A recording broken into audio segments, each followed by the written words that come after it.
Hello, Perceptive Reader. This is James Lynch, and welcome to this Perceptive Readers podcast on Spotify. This is the weekly topic or subject that I want to cover today, but it's covered with a question. I will not ask the question until the end, and then I will leave you. Okay? In the movie, The New Pope, this series, I did not get a chance to watch the whole series when it was on some years ago.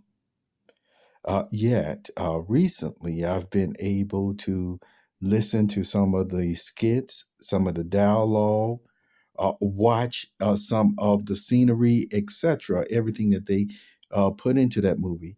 The same way I recently, this year, went through the conclave as well.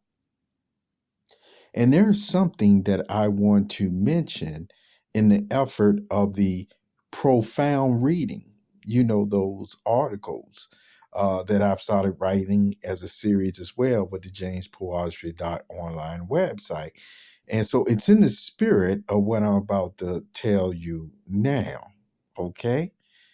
Now, what that is this.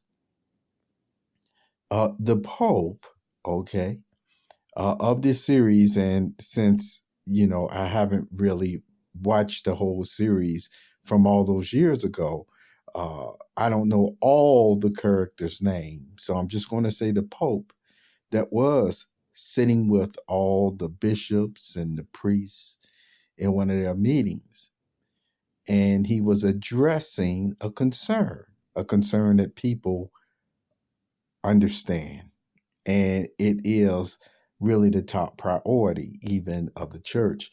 And so what he was mentioning was all these different problems that cause hysteria, world problems, serious problems. And then what he was saying, the problem, what it all boils down to is love. Okay? When he mentioned how to, and I'm going to use this with a softness to it, because we know it's an ongoing solution. That's why I don't want to say the solution that he gave. We realize it is just something that always has to be worked on. And so he was given the solution on how to resolve these problems through the church. And so he mentioned that it is tenderness. And I thought it was very interesting the way that he said tenderness without passion, because he was relating how all the passion as well is what start taking the abstract aspects of love. And he didn't use this word in the dialogue, but I'm putting it in my words, is what warps everything. It even becomes hardened, you see, in this case. So the point is, it loses its tenderness. And the reason why he was emphasizing with passion, because again, that's what he was saying is causing the problem of love not being displayed, you see, not given in the way or the spirit that it's supposed to be in.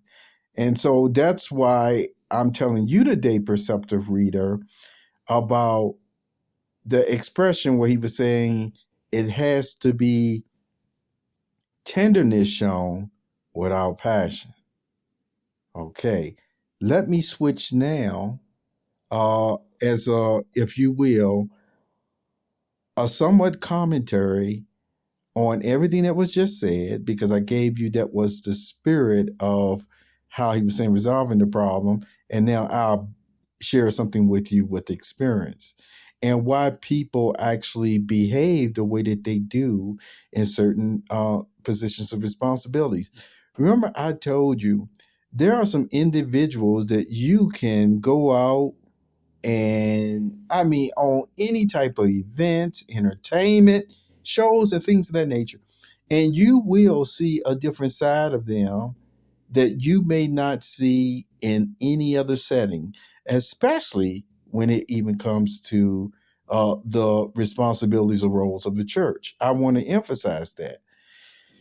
And some of the same persons that even are family members who've never seen them in their role, you see, because they may come from out of town and go and visit them. And the whole time they're visiting them, oh, they're throwing logs, they're doing all sorts of stuff, they're rolling down hills, they may even be jumping in trash cans. At the very least, drinking moonshine. Okay, I got to use that joke. Yet they may get a chance to experience them overall in their responsibility. And of course, this could be in an executive level company or what have you. I just want to emphasize that. But in this case, I want to tell you something because I want you to understand why persons really do um, carry out their responsibilities in a way that at times people may look at them as being sticks in the mud as well.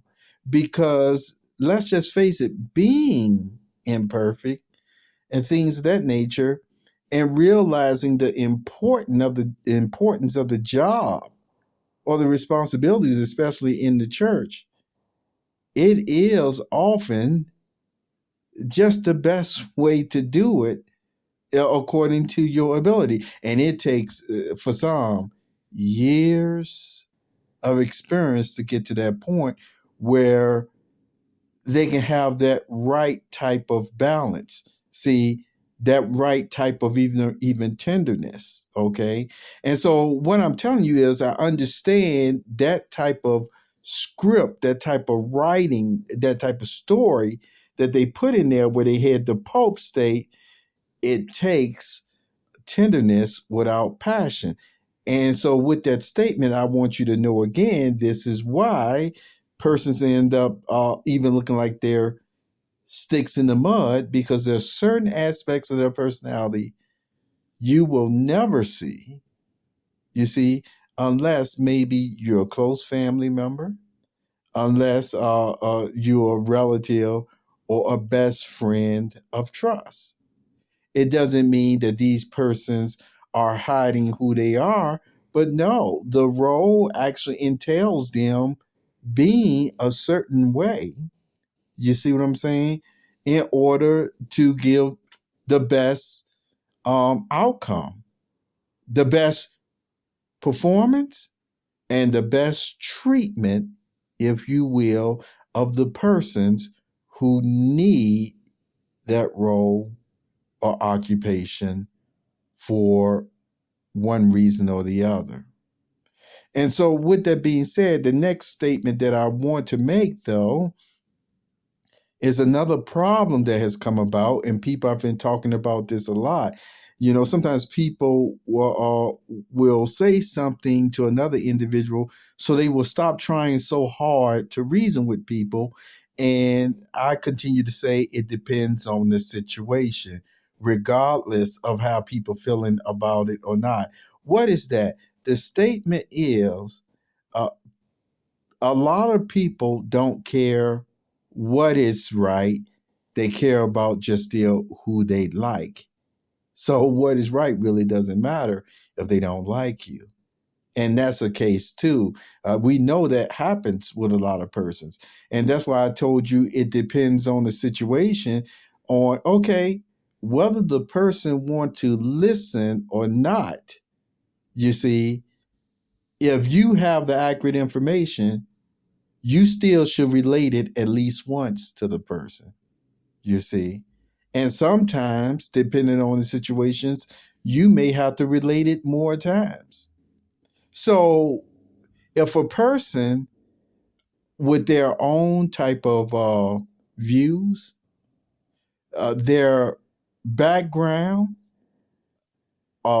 their view of loyalty, because I told you there's two types of loyalty here. There's a loyalty that is a righteous loyalty that you realize the righteous loyalty will override even family bonds. You see what I'm saying? If the family is really wrong. And then you, of course, have I told you the type of loyalty that a lot of human beings really deal with that, okay, even if I am wrong, you still support me in this way. And it could even be very serious crimes. Okay.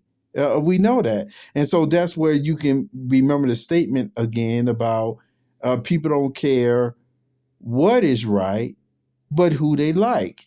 And so hopefully they really want who they like to be right. You see? All right. So, with all that being involved and entailed, in closing, this is the question that I want to leave with you, and maybe this will help. Regardless of what the situation is, ask yourself if you ever read that account in the Holy Bible in Genesis about Cain and Abel. The question is, whatever your philosophy is, your views, whatever your views are on love, whatever your views are on spirituality, whatever your views on whether you like this person or not, are you the type of person that it will sit well with you to watch Cain actually kill his brother Abel? Have a very wonderful day, perceptive reader. Take care.